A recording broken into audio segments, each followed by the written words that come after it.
Good morning, everybody. If you could just come on in and get ready to worship with us.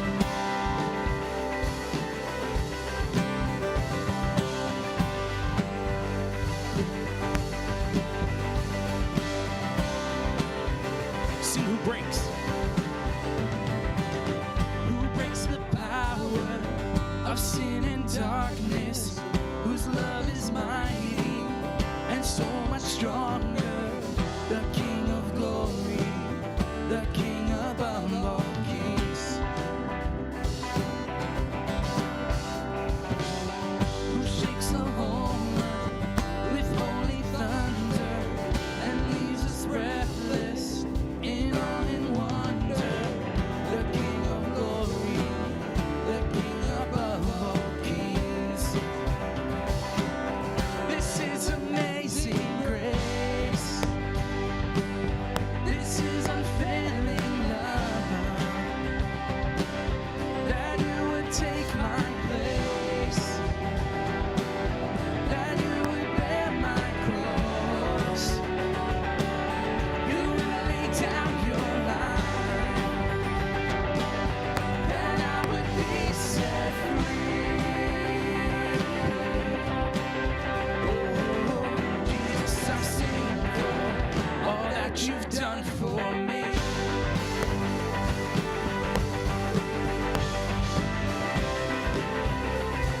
See who brings our chaos?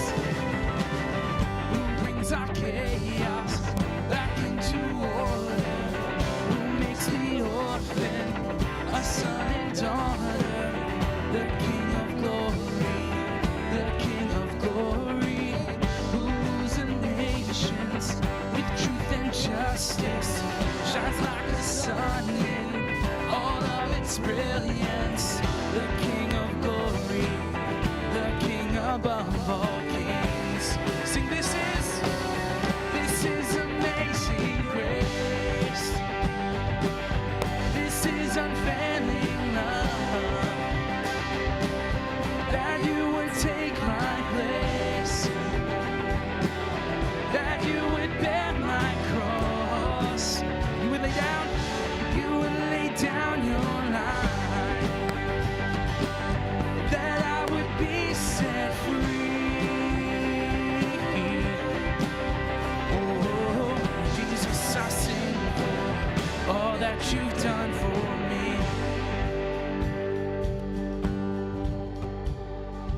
Worthy is the Lamb who was slain.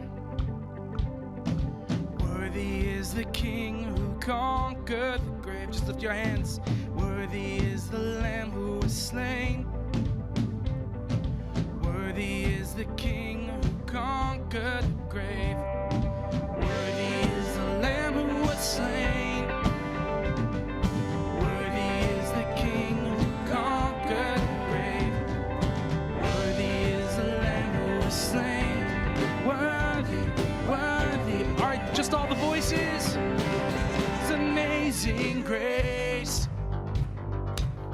This is unfailing love, that you would take my place,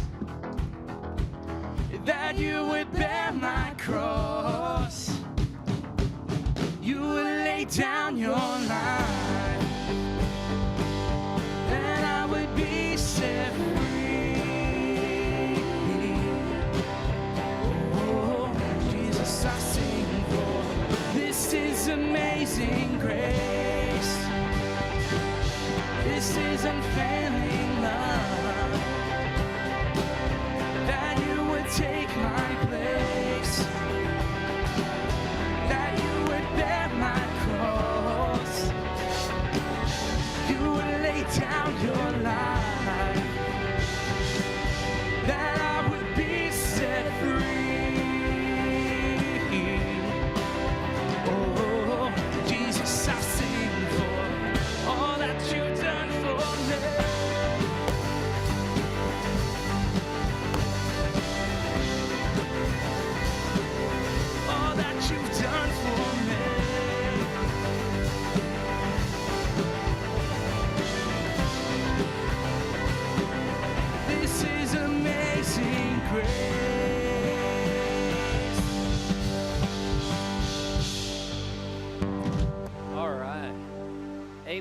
Amen. You guys can have a seat. So we're actually going to change things up a little bit this morning. We got you into it, and you're here, and we're excited about this morning. Man, there's a good crowd here this morning. Thank you for being here on this cold Sunday morning in Florida.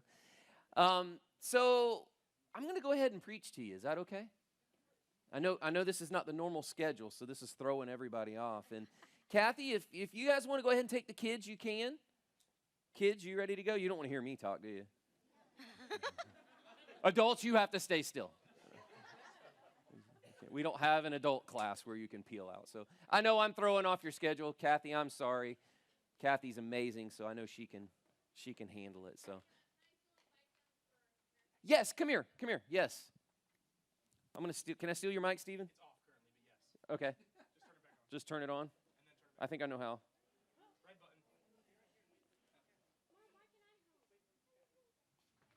button. All right. Here you go, Kathy. Thank you.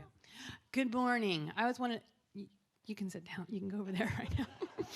I just asked him. I didn't need you for this. Okay. I just wanted to share something. We have some ministries here at church that I just wanted to see if you wanted to be involved in, because I know sometimes we forget about it or we weren't here when we heard about it. We have a nursery back there, and we need loving arms, loving voices to take care of our babies and our toddlers. If that's something you would like to do, like if we have, I know some people love to do it every month.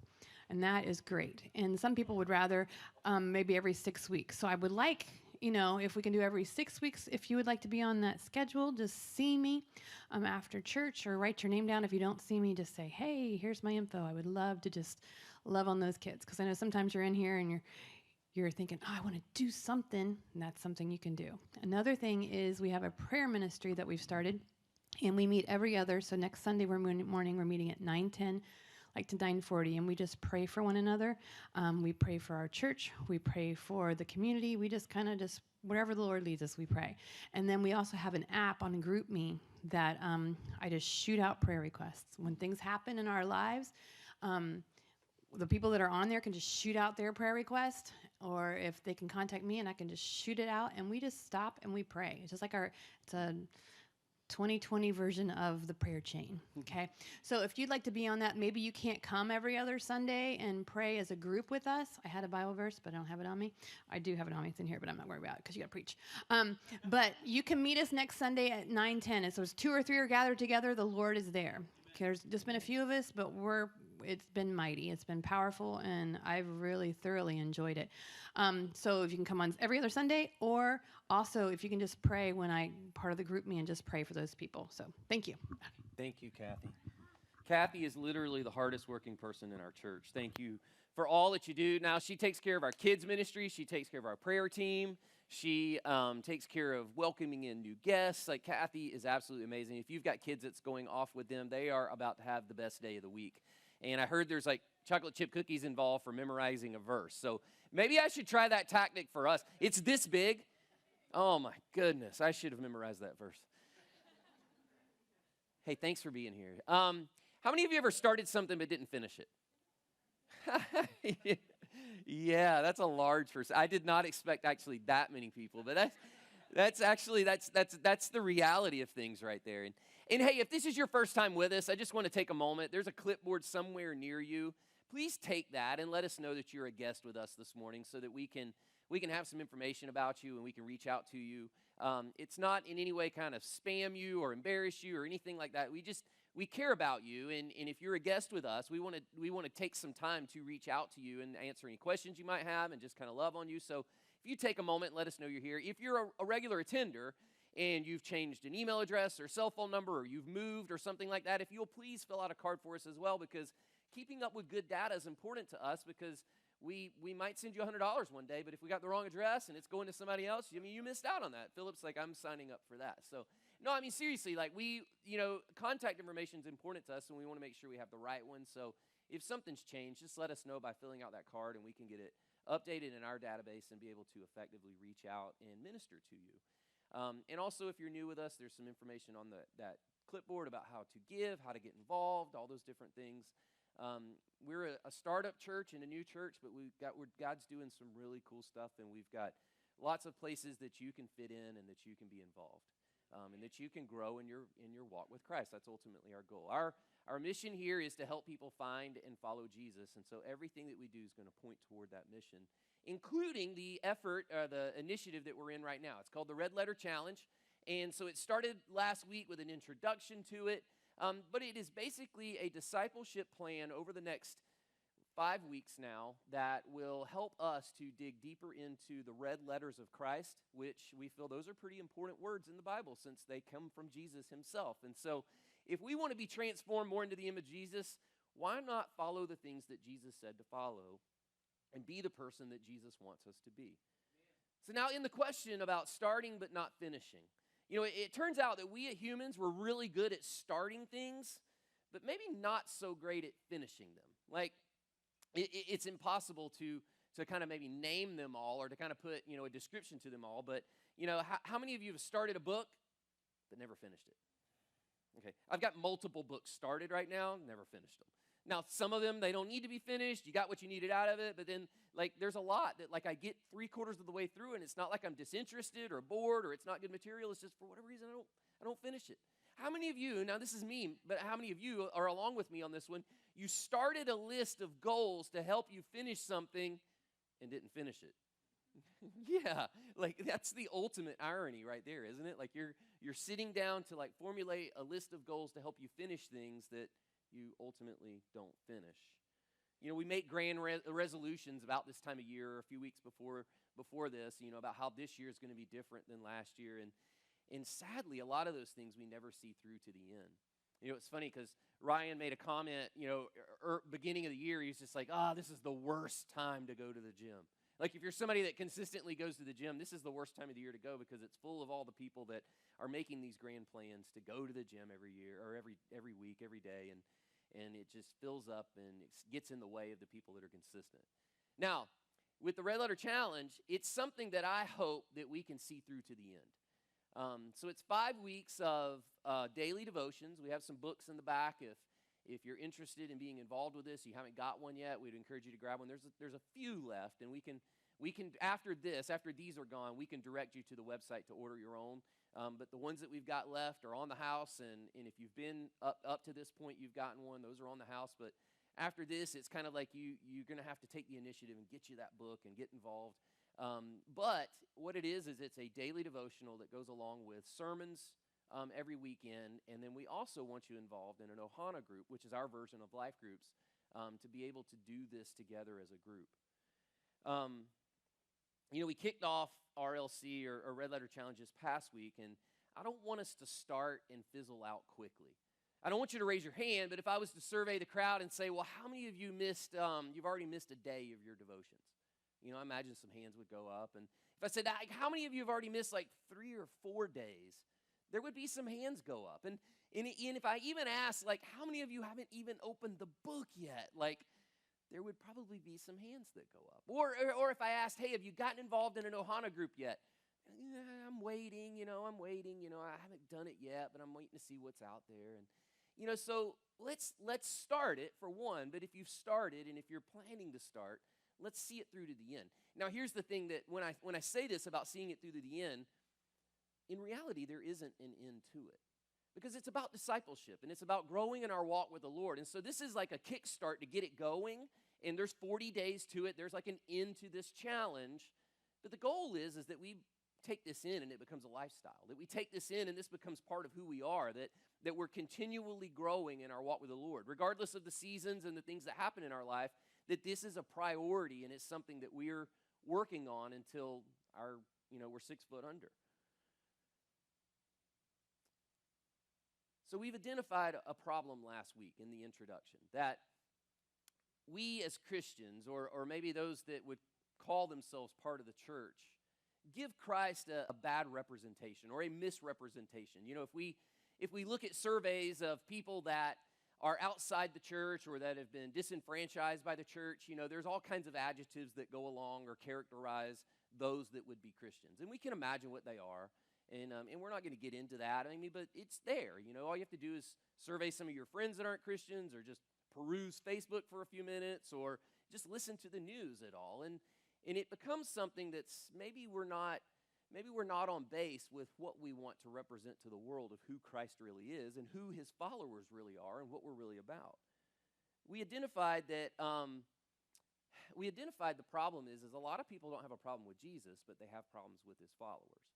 And in that, it's like, okay, well, if that's a goal to have, to represent Jesus well, and if you survey those that are outside the church and maybe we're not giving a good representation of him, so it seems like we're shooting at the wrong target. It seems like maybe we're either shooting at the wrong target or maybe we don't know what the target is. Maybe we don't know, exactly what we should be doing to represent Christ well. And so out of this challenge, we identified 5 things that's important, that kind of rises up out of those letters of Christ, out of those red letters of Christ, and they're being, forgiving, serving, giving, and going. Let me go through those again. So the first one, which we'll talk about this week, is being in Christ, being in him, abiding in him, being connected to him and close to him. In next week, we're going to talk about forgiving, that idea of learning to take in forgiveness, because that can be hard. And then also the idea of forgiving others, because it's a two-way street. Like Christ has said, hey, I will forgive you when you turn to me, but I'm also asking that you give that forgiveness out to others as well. So being, forgiving. In week 3, we're going to talk about serving. The idea of it's not just about being, but it's also about doing. It's Christ has asked us that now that you're in me, now that you are a son and a daughter of mine, now there's some things I need you to go do.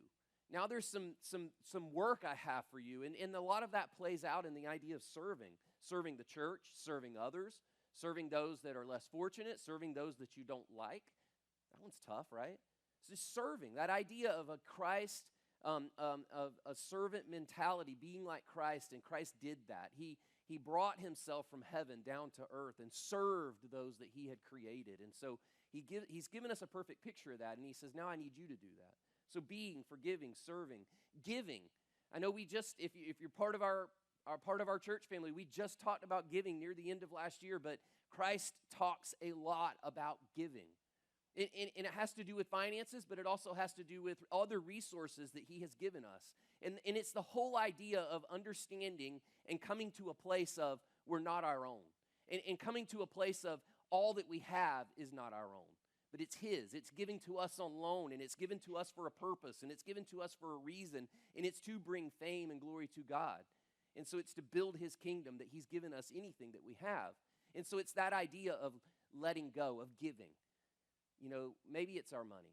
Maybe that's the one that traps you up. Maybe it's your time. Maybe you hold on and hoard your time because it's so important to you. Or maybe it's resources. Maybe it's just the idea that, well, yes, I can do this, but I want to choose when I do it. It really comes down to just that idea of letting go and giving. So don't get trapped up on that. Don't say, well, I'm going to skip that week because I don't want to hear about. You're going to hear way more than just about money. So I would encourage you to be here for that one, because that one's a tough one for most of us. So we've got being, forgiving, serving, giving, and then going.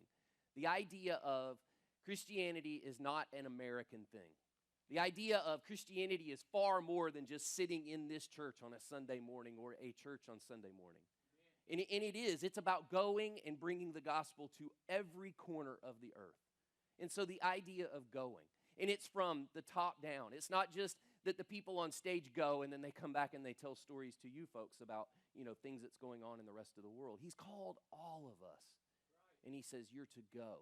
Now, that might not look like packing up and getting on a plane and going to Africa. That might look like getting up every single morning and going to your workplace and sharing the gospel of Christ and being the light in a dark world. If you're a teacher in this place, you go every single day, especially if you're in the public school system. And so going might look different. It's not just a mission trip to a foreign nation, which I think there's huge benefit in that. And if you're a Christian, I believe that every Christian at some point should pack up on a plane and go to a third world country, because it gives you an enormous, expansive view of what church really looks like, what faith really looks like. Just for the simple fact of it helps you to appreciate more what you do have and what God's done in your life here in Western America. So, being, forgiving, serving, giving, going. And this week we're starting with being. we're starting with this because our doing flows from our being. So in through this and in the Bible, when you read the Bible and you read the words of Christ and you read the epistles, the writings of those that were leaders to the early church, like a lot of it involves doing something. Now we don't, let me clear this up. We don't gain our salvation from anything that we do. Like none of that comes from some work that we achieve or who we are or any of that. Like it is by faith alone that we are saved, and only God does that work.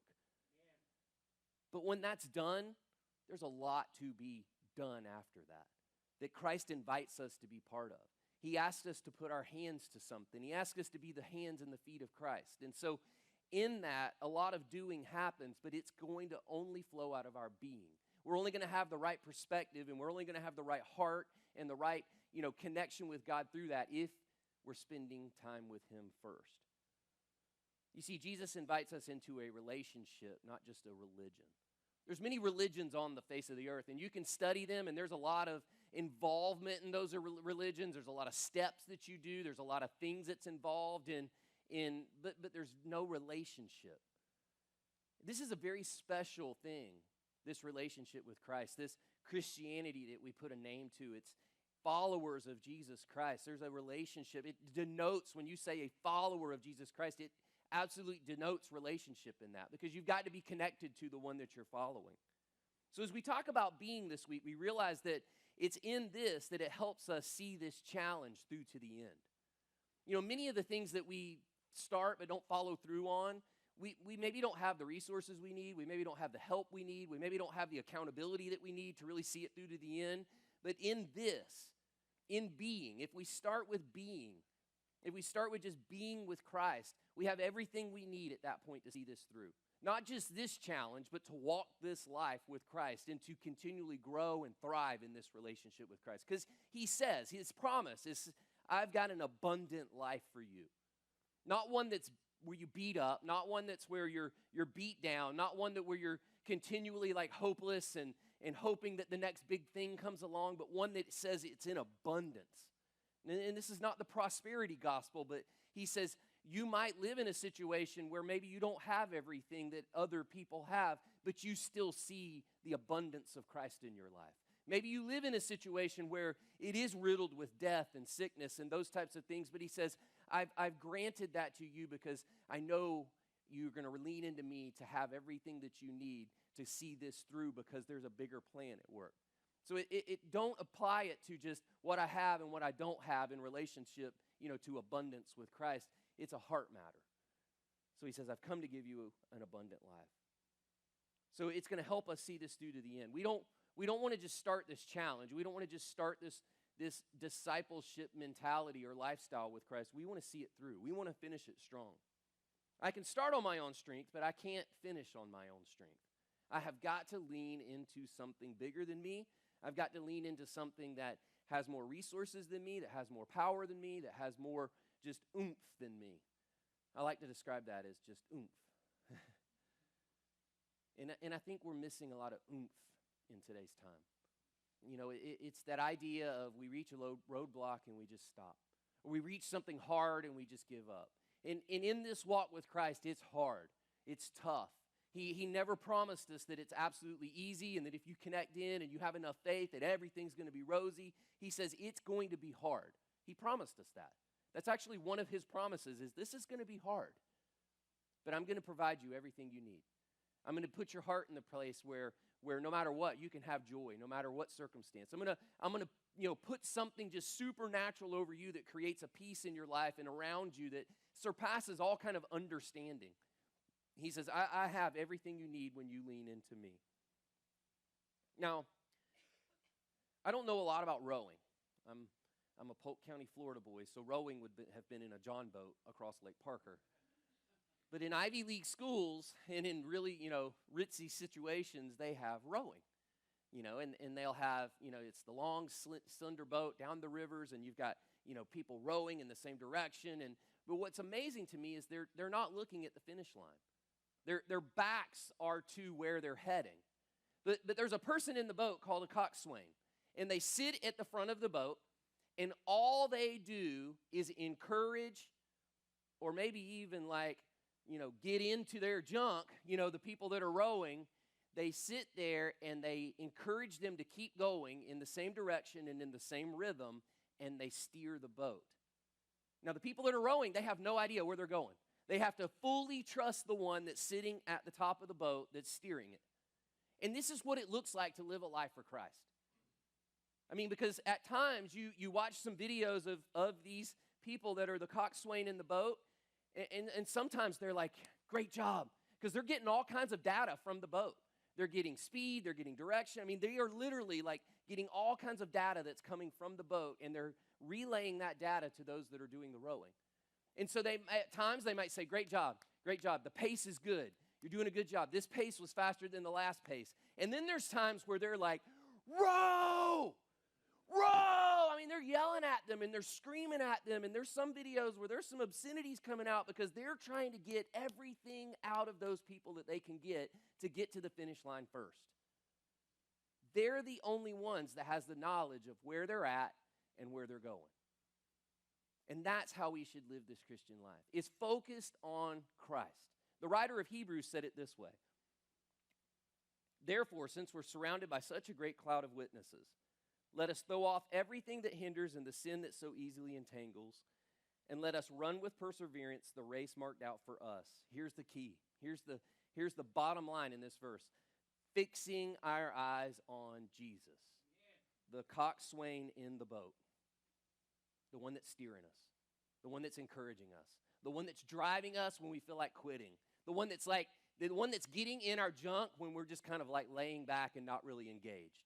The one that's encouraging us when we're feeling beat down about the world around us. The one that sees the finish.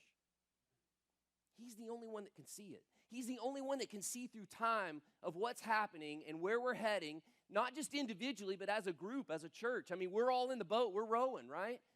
Sometimes you feel like you're the only one pulling it. But there's a lot of people around you that's pulling those oars as well. And we're heading in a direction. He knows where the church is heading. He knows where we individually, the part that we play in the church, and he can see the end. And when we get our eyes off of something else, the boat starts going in all kinds of weird directions, right? Like we start heading over here and we might bump another boat and cause trouble to that boat and get them off course. But when those rowers are looking at the coxswain and they're listening to them and they're getting the rhythm of the other people around them, and all of a sudden they're in the groove. I read an article where a person was writing this article, and they said there is something magical that happens when they're all looking at the coxswain, they're all listening to that person, and they're all in rhythm. They said it almost feels like you're not even having to work. Imagine if the church did that. Imagine if us individually and us as a group begin to just look and fix our eyes on Christ. All of a sudden, all our petty preferences fall to the side. All of a sudden, all our apprehensions about this life just fade away. And our eyes are fixed on the Master. We're listening to him. He's creating the rhythm in our hearts. And we're moving with just unyielding excellence. This person wrote, they defined something called the coxswain effect. And they said, I define this effect as the ability for us to reach new heights in our lives by being vulnerable and open to feedback. This is in contrast to trying to get at everything solo. You may feel more comfortable being able to control every aspect of something, and you don't have to worry about criticism. Listen to this. But without external guidance, we risk falling flat on our faces. We have to fix our eyes on him. Now, truly following Jesus means being both with Jesus and doing the things that he asks. I'm going to be honest with you, the idea of being is hard for me. If you were in my life group earlier this week, I talked a little about this. This part's hard because I like to put my hands to something. I mean, I like to do something. I mean, because when you're doing something, you get immediate feedback. Like, you know if you're doing something right, you know if you're doing something wrong, you know how things are going. You can kind of see like where I'm at in progress. Like, you get immediate feedback on something when you're doing it with your hands and you're working on something. When you're just being, I mean, honestly, I feel like I'm wasting time. I'm not somebody that rests well. Jennifer's like, yeah, right. Like a Sunday afternoon, I'm completely spent The weeks beat me up. Sundays emotionally and physically tiring like you wouldn't believe. And so on Sunday afternoon, I should rest. I want to go mountain biking. I want to go for a run. I want to go do something. Like I can't just be because I feel like I'm wasting time. But here's the thing. When we just be with Christ, it's exponential the amount of productivity that we get out of that being time. I mean, there's some science that's been done. I mean, the internet said so. On taking naps. Yeah. Short, 15-minute naps. And how during that time, during a short, downtime of just resting and recollecting and allowing everything to refresh, that you're actually more productive and more work can get done. I mean, if you look at, the idea of long-distance running, there's some studies that have been done, and it's called a Galloway method, and it's a run-walk, interval depending on your fastest mile, and there's some science in that's even your mile can be faster through a run-walk versus just a flat run. I mean, so the idea of just kind of being, that idea of just kind of recollecting and allowing things to get back into the right shape and the right form and build back up in order so that we can go. But when we go, it wears us out. I mean, it begins to wear things down that shouldn't be worn down. It begins to wear your emotions and your mind and your spiritual life. It just wears down faster than if you take some time to just be.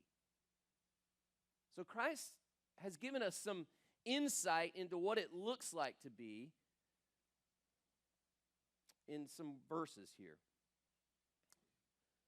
If I can find them.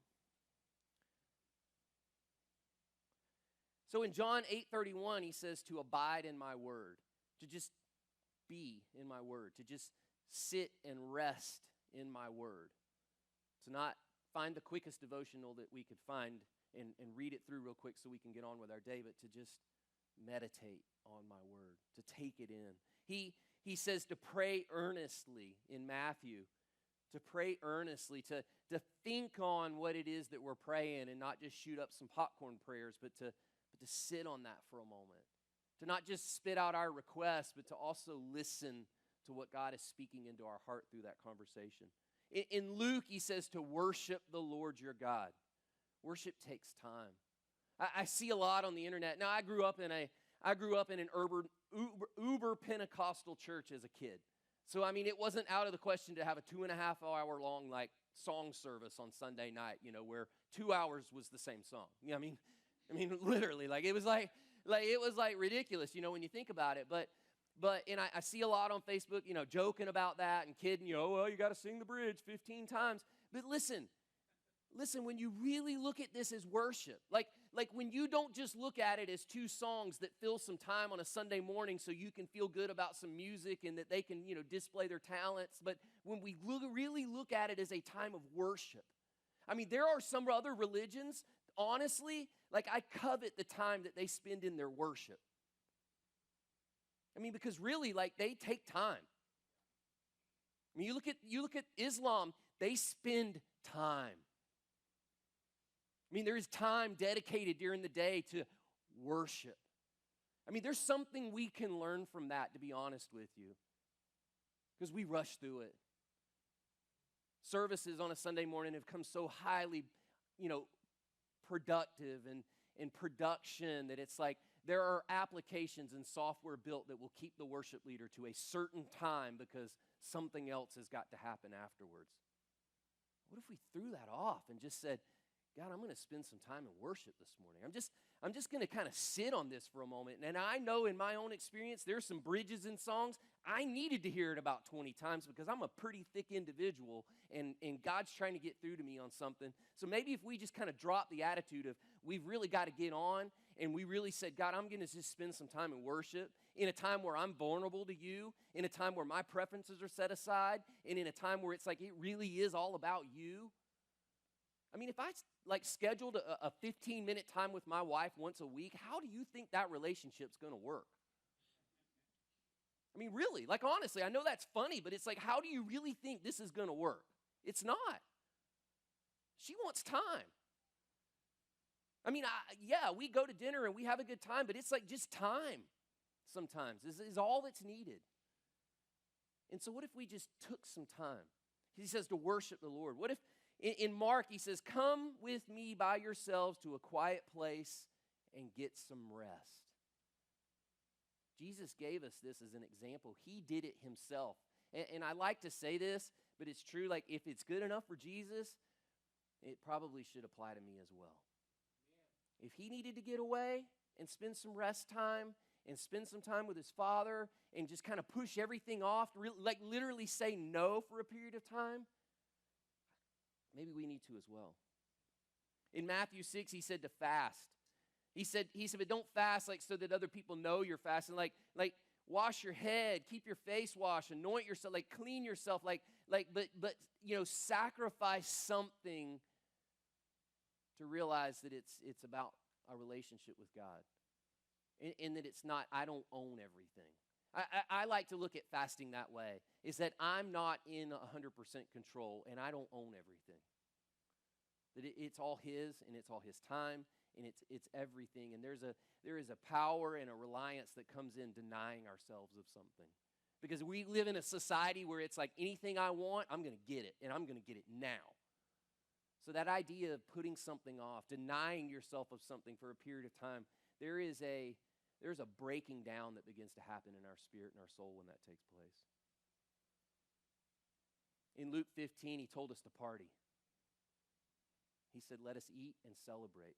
Let us remember what Christ has done for us in a celebration. Let us eat together. Let us come together and dine and make ourselves vulnerable to the people around us and share life with one another. I mean, there is nothing I can think of more in sharing life with someone than sitting down and eating with them. I love to go have coffee with somebody and just sit for a period of time. I will literally lose track of time. I love it so much. Because there's a vulnerableness there. There's a time where it's just you become real to the people around you. And Jesus says, you're connecting with me when you do that. And then in Mark, he talks about the Sabbath.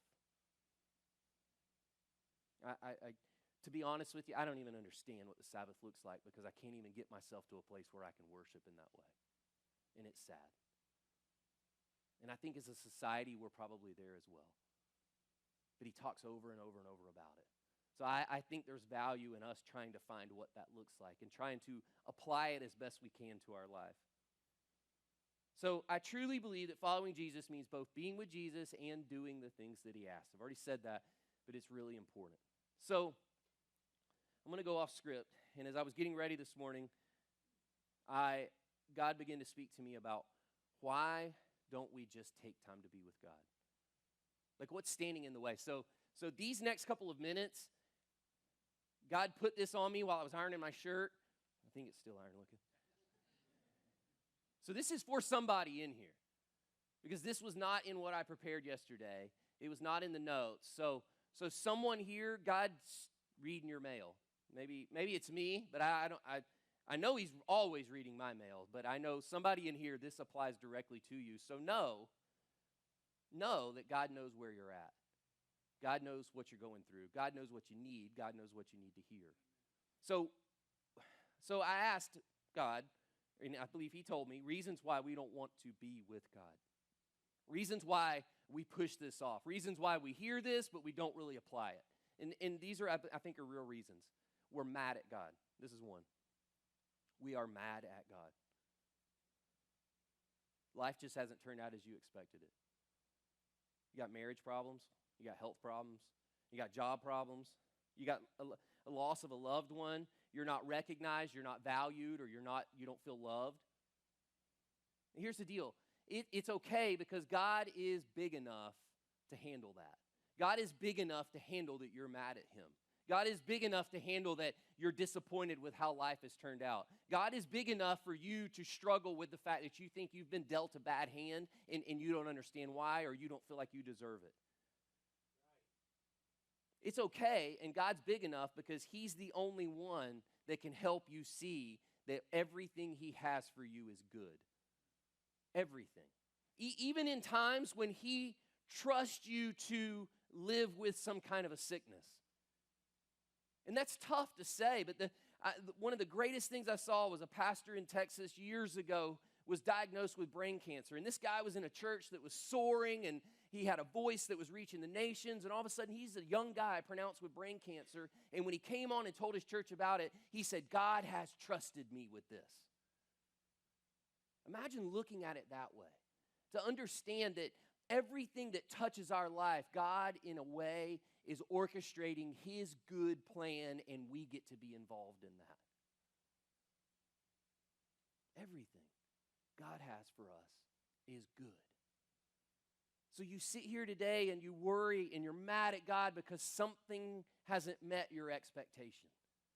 God's okay for you to go to Him and let Him know you're mad. God's okay to go to Him and let Him know you feel like you've missed something or an expectation hasn't been met. You read the book of Psalms and it's full of that. Full of it. It's full of David sitting out in a pasture watching a bunch of stinky sheep in the middle of nowhere, knowing that something in his heart's like bigger than that, and he's scribing these poems to God about, why have you forgotten me? Why am I out here all alone? And God answered him. God answered him with the good things that He had for him. God answered him with a heart that was after God. Secondly, is we're fearful of God. We're afraid of who we really are. I mean, to be honest, like it really comes down to we're afraid of who we really are deep down inside. And we know that spending time with God is going to reveal our true self to our true self. See, it's disruptive when we spend time with God. It disrupts the norm. It disrupts the norm of our life and our heart and our position and everything. It disrupts it. And that makes us fearful of God at times. That makes us fearful that we're really going to find out who we really are. It's okay. God already knows. That's the thing, is He already knows who we really are. He already knows our deepest, darkest secrets. He already knows the things that we suppress and that we hide from other people. He already knows all those things. And here's the thing, He still loves us. Like He still died for us even in the midst of all that. It says, while we were still sinners. And that verse is so big, it's so rich in just a few words, but while we were still sinners, while we were still far from God, while we still carried around all that junk inside of us, He still died for us. So He doesn't care. Hang on. He does care. And He's the only one that can do something about it. That's the great thing. Is so when we're fearful of God, we're fearful to bring Him all that baggage, but He's the only one that already knows, and He's the only one that can change it. The only one. And so I would say push off that fear. Go through it even though you're scared. My son this past year went to his first haunted house type thing. Scared to death. I mean, he was puffed up and acting like he was a big deal, but he was scared to death. And then when he went through it, he realized, that's just a bunch of hooey. It was all fake. It was silly. Yeah, it was a little frightening, but it really wasn't that big of a deal. And here's the thing. When we go to Christ, we're so apprehensive and we're so anxious that the person in the mirror we're going to see is so ugly and stained and scarred. And He takes us and He wraps His arm around us anyway.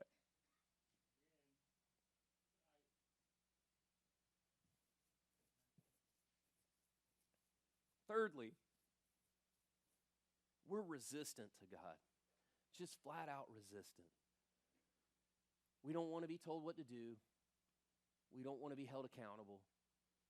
We don't want anyone up in our area. We're just flat out resistant. We don't want to lose anything. You know, I lived away from God for so long.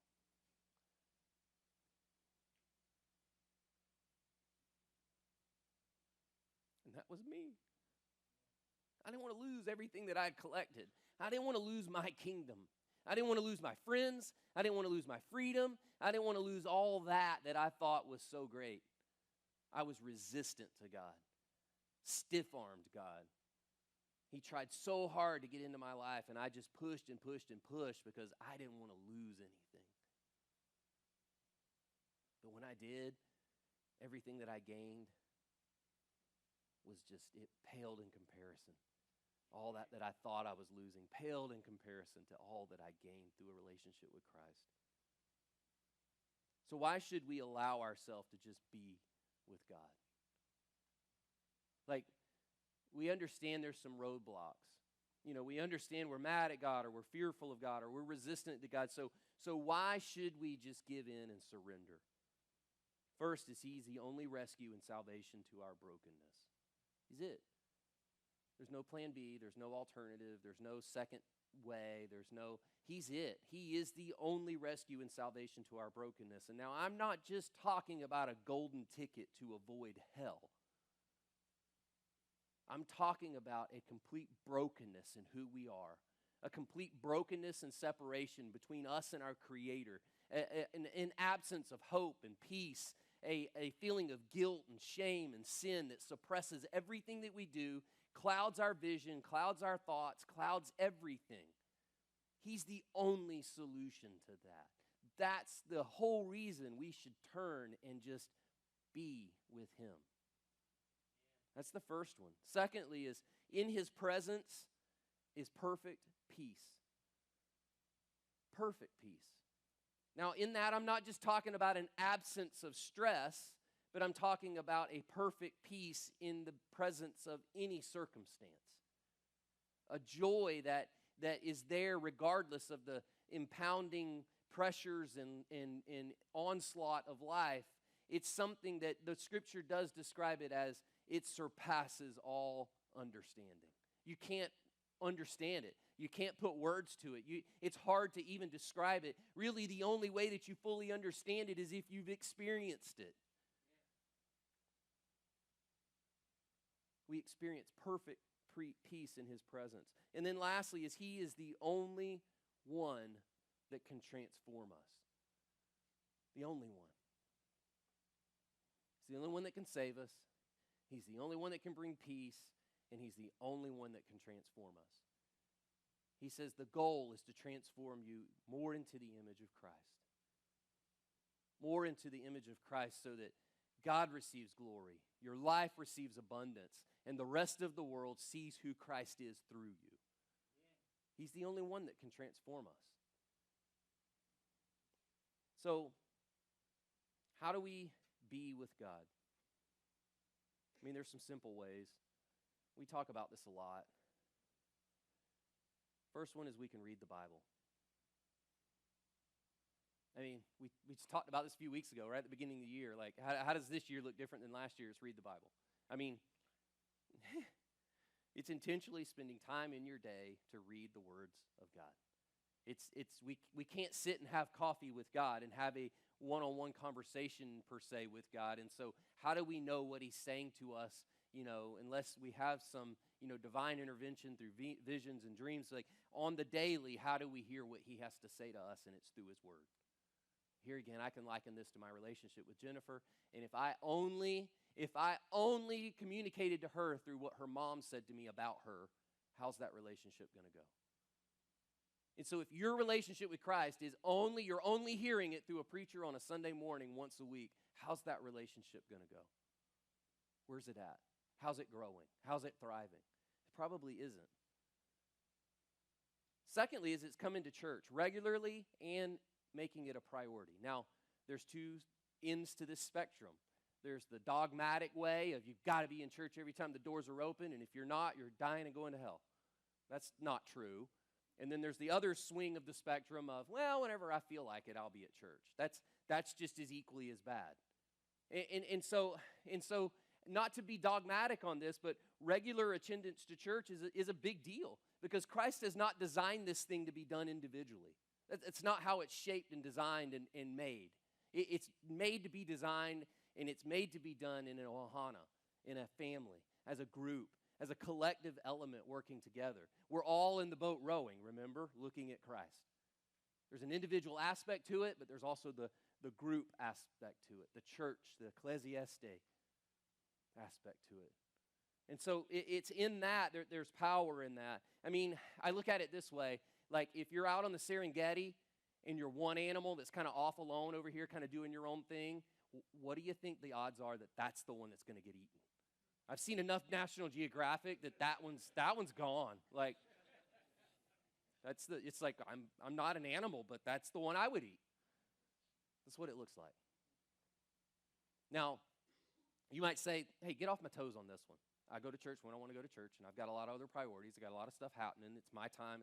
I get it. I understand. I've been in church long enough to know how that plays out. I have. I've seen it over and over and over. They're involved. They're growing. They're serving. All of a sudden, you see them every 6 weeks. You see them every 12 weeks. You see them on Easter. And then the stories start coming. Kids are struggling. Marriage is struggling. One of them's hurt. One of them's mad. One of them's mad at God and doesn't want to. This is not something I'm making up or something I read on the internet. I've seen it over and over and over. I would tell you the names if I could. I could tell you the families that are no longer together. They're split up. They're jostling kids between homes now, every other weekend. They're without God. They're partying they're 40 years old and going out to some club on the weekend. And it's just story after story after story. There is something about the glue that holds us together in coming to church. I say that God made me a preacher because that's how bad I need to be at church. Yeah. Third way is getting in a HANA group. I did not realize the importance of this until we started going to Highland Park back in 2013. It's the first time we'd ever got involved in a life group. When we started forming Lakeland Family Church, we said that's a priority. It has to happen. Has to have life groups in it. They have to be, we have to constantly be pushing people into life groups because that's where growth happens. Our children's ministry, we built it all around small groups. There's something that happens in taking this group and then breaking it down into a smaller denominator. There's accountability that happens. There's growth that happens. You really begin to be able to do life together. I would encourage you to get involved in a HANA group. There's 5 or 6 of them that's happening. They're all kind of all over town. There's one on the north side. There's several on this side of town. They happen all throughout the week. We can tell you more about it. I don't have time to kind of go into the logistics and details of it, but I can tell you more about it if you'll see me after church. But honestly, it's one of those things where I'm kind of like, there's no excuse. Unless I do know one family, the mom's going to school during the week, the dad works crazy hours during the week, there's kids, and so it's I get that. That's an excuse. But because you just don't want to, that's not an excuse. So there's no excuse. Another way to just be with God, and I know this sounds really cheesy, but it really is to listen to worship music. Now, I enjoy some good classic rock and roll. I literally enjoy some early 90s rap music too. Don't hold me away from that. But there's a time and a place where when my soul is feeling empty, I can put on some worship music and I can just kind of let that wash over me. Speak into my life. Not just listen to it because I like the beat or the hook or the rhythm, listen to it because it's somebody's prayer. It's somebody's cry to God for worship. It's somebody's cry to God to make more of Him. And so when I take that in and I sit in that and I let it just kind of wash over me, there's a connection that happens. There's something special about it. There's something that allows my anxieties and my fears and my apprehensions to just kind of melt away, and I can just sit and listen in that music for a period of time. So I would say a great way to be is just to do that. And lastly, is in a Sabbath. And like I said earlier, I don't fully understand this one because I have trouble doing this. And maybe it's because I'm resistant to it, or maybe it's just because I'm too busy, but we had the opportunity to take a Sabbath when we were on our mission trip in the Dominican Republic. It was kind of forced upon us, actually. The missionaries said, we're taking a Sabbath. So when we go to church this morning, when we get home at noon, we're on Sabbath until, the next morning. And we're like, well, what does that mean? And they're like, we're literally doing nothing. You can do whatever you want. You don't have to do this, but you can walk around the campus. You can spend some time with God. You can play some board games. And remember I said I have trouble just being, right? This allowed me to just be. I played a board game. That's weird for me. An hour-long, not just a real quick game, but sit and played a 2.5-hour long board game and enjoyed the fellowship. I spent time just reading some scripture, and I walked around in nature and looked at how beautiful the campus was, and it was extremely special. Now, I haven't done it since, and that's on me. But there was something that said, in the midst of this missions trip in a third world country, we're not going to work for the next few hours. We're just going to connect to each other, and we're going to connect to God through just being. And so I would encourage you to dive into what a Sabbath looks like. Maybe it's an afternoon, maybe it's a full day, maybe it's a couple hours that you're able to squeeze out. But that idea of Sabbath, because in Isaiah, he was keying in on this, and he says, even youths grow tired and weary, and young men stumble and fall. But those who hope in the Lord will renew their strength. We can translate that to those who just be in the Lord will renew their strength. They will soar on wings like eagles. They will run and not grow weary, and they will walk and not faint. So, in the midst of this challenge, and in the midst of this challenge to be, in the sub-challenge of just being, in the midst of this red letter challenge, I want to close out with a story from the Olympics. In 1968, it was in Mexico City. I was not alive, but I do remember seeing this. I do remember seeing this on TV when I was a kid, and I do remember seeing other things about this. But I went back and I watched this. So in 1968, there was a man from Tanzania. His name was Stephen Akwari, and in the marathon, he cramped up at a certain point because he wasn't used to running in this high altitude in Mexico City, and so he cramps up at a certain point. And I don't know if you've ever run a marathon, but I just ran to Disney, and there were 25,000 people running with us. And so, at some point it gets really crowded, and you kind of start jostling for position. And if you've ever run any race, you know what that's like. You get a lot of people around you, start trying to move and dodge and get around people. And well, this happened with a group of people, and he went down. Busted his knee up real bad, busted his shoulder up real bad. And the story goes he even dislocated something in his knee, but he bandaged it up, and he kept running. And he got to near the end, and it was already dark. There were only a couple thousand people left in this massive stadium. Everyone else had finished. He was literally the last one coming in. And as he comes into the stadium, it's dark, but the lights are on, and he can hear some people kind of cheering him on. He's the only one on the track coming in. His knee's all bandaged up. He's kind of having to kind of hobble along and kind of get over the finish line, and he finishes. And they interviewed him after the fact, and they were like, hey, what was your motivation in finishing? Like why didn't you just quit and stop? Because there had been like 70-something other people that had quit for whatever. And these are Olympians, like not running the Disney marathon. I mean, these are Olympians, so there was no reason for them really to quit. They had run tons of marathons at this point. But there were people that had quit. There were a lot of variables that people weren't used to in this environment. He didn't quit. He kept going, bandaged up, hurt, but he crossed the finish line. And they said, what was your motivation in finishing? Like, why through all this did you still cross the finish line? And he said, well, my country didn't send me 5,000 miles to quit. They sent me 5,000 miles to finish. God starts whatever he finishes. He's not like us. Like, he doesn't get tired or bored or forget or get on to something else. Like, he stays on it. Paul described it this way, being confident of this, that he who began a good work in you will carry it on to completion until Christ comes back. He'll finish the work that he started. Now, that doesn't mean it's going to be easy. When Akwari crossed that finish line, he was banged up really badly, but he finished. He crossed it. God will give us every single thing we need. See, if he started a new relationship in your life with him, he's given you enough grace and will give you enough grace to see it through all the way. If he started a marriage in your life, or if he started a recovery of a broken marriage in your life, he'll give you the direction, purpose, and vision that you need to see that through to the end. If he's blessed your life with children, or in some way given you the ability to be involved in a child's life, he'll give you everything you need to raise those kids and send them in the right direction. If he started you on the road to recovery, if for some reason your life, there was some bad life choices that sent you in a direction where recovery was needed, and he sent you on that path to recovery, he'll give you the power needed to combat the temptations of going back to that old life.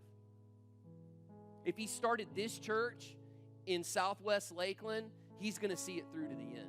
He's going to give us all the people, all the resources, everything we need, the favor to see this church grow and to see people in this community come to know Christ.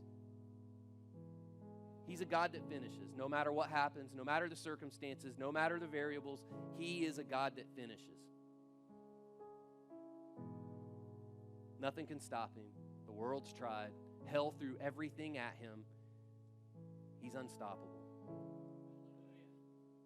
So, in that, if that's who we can be with and abide with, I would say we've got pretty good chances of seeing this through to the end. So here's what we're going to do. Stephen and the band, I talked a long time today. Stephen, what we'll do is we'll sing How Great the Father Is Love. So they're going to sing a song, and we're not going to get in a hurry with this. Just be. And here's maybe what this looks like. Maybe you need to come up here and just be for a moment. Maybe you need to sit in your chair and just be for a moment. Like, relax. Like we're not in any hurry. Our custodial staff here are amazing. And if God wants to do something and it takes the next hour, so be it. That's fine. I'll take the brunt. I'll clean up everything if you need to go. But we need to just be for a moment. So as they sing, let these words wash over you. Let them remind you of who Christ is. Let them remind you of what Christ is doing in your life and through your life. And maybe you're at the point where you're really mad at God. We'll talk it through with him today. Maybe you're at the point where you are scared to death to turn your heart toward God. Well, just take one step into that haunted mansion and begin to realize it's all just smoke and mirrors. All the lies that you're telling yourself is just you're telling yourself that. The enemy's telling you that, but God's not saying that. God says you're valuable. God says you're important. God says you can be redeemed. Maybe you're at the point where you're just resistant to God. Maybe today's the day God's just saying give up. Maybe today's the day God's just saying, drop all that stuff. Drop all the stuff you collected as a kid. Maybe you've collected something for the last 20 years of what you thought church was supposed to be like or faith was supposed to look like. And you've been trying real hard and working real hard. But in your heart, you're really resistant to God and you're really doing this on your own. Make this the morning where you just give up and let go and say, God, I'm kind of here. Regardless, I don't care what the people around me think. I don't care what anybody else thinks about it, but I'm just here for you because you've paid it all for me. So why wouldn't I spend the next few moments with you? Let me pray. Father, thanks for today. Thanks for disrupting our life. Thanks for throwing things in thanks for throwing things in a disarray of how I thought things were supposed to be and helping to align me back to where you want me to be. God, this morning, I pray that every single person in here would take advantage of what you're wanting to do in their life today.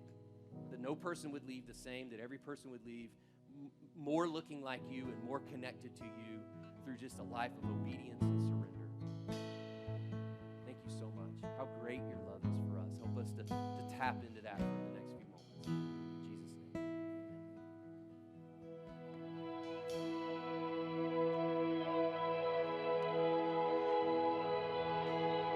If we just take this time and just stand and just be present with God and worship. If you choose, if you want to sit, however you want to worship, but just be with the Lord during this time.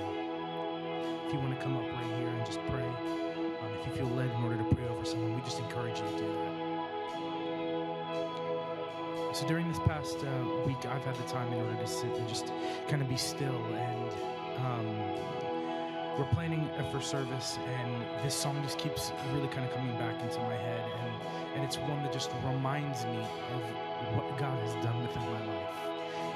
That just from his nature, just from being with him, to have an extraordinary faith because of what happens in the story of Jesus Christ. So if you know this song, just sing it out with us. And if not, just allow these words to just wash over you.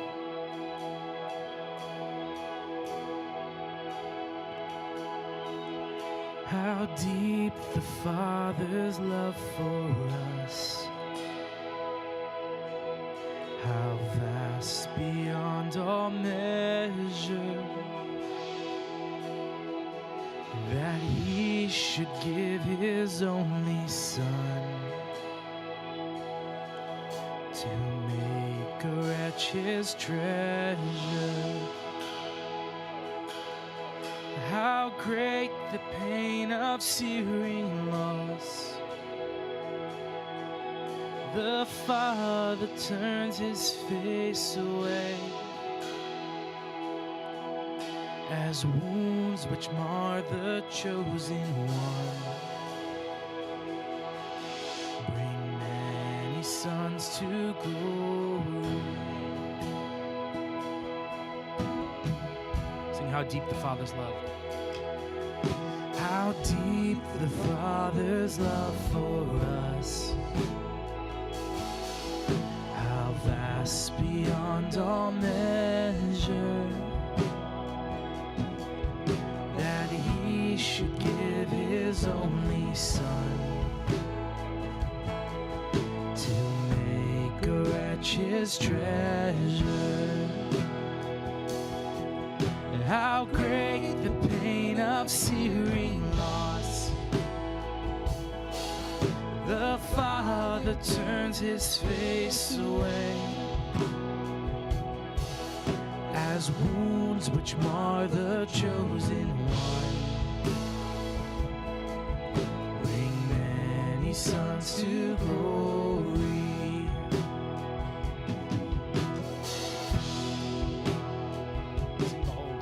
Behold the man upon the cross, my sin upon his shoulders. Ashamed, I hear my mocking voice call out among the scoffers. It was my sin that held him there until it was accomplished. His dying breath has brought me life. I know that it is finished.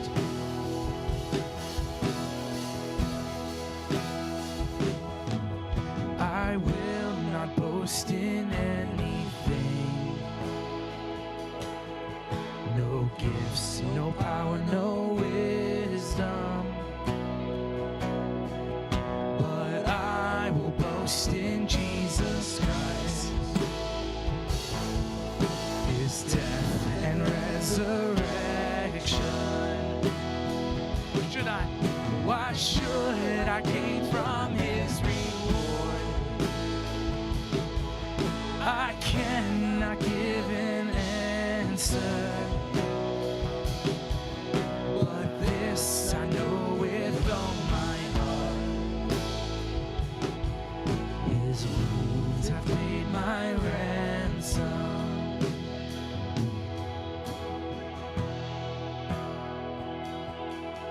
How deep the Father's love for us. How vast beyond all measure, that he should give his only Son to make a wretch his treasure.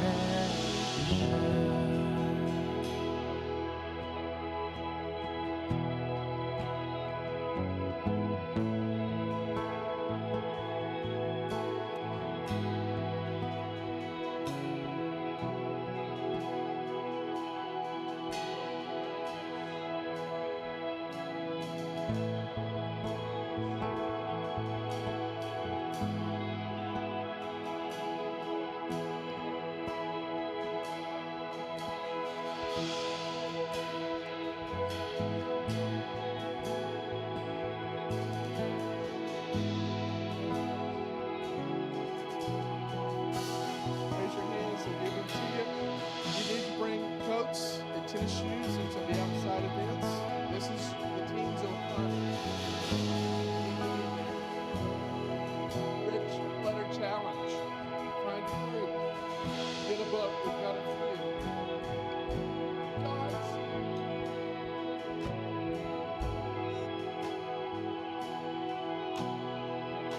Matthew, chapter 18, verse 20. Red letters. Where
to you today as we close is just to be. Turn to somebody and say, I'm glad you're here. I'm glad you're here today. Give a hug. Give a handshake. Say, we'll see you at group time. I'll see you next week. See you. How deep the Father's love for us, how vast beyond all measure, that He should give His only Son to make a wretch His treasure. How great the pain of searing loss, the Father turned His face away, as wounds which mar the chosen one bring many sons to glory. You all have a blessed week. We'll see you next week.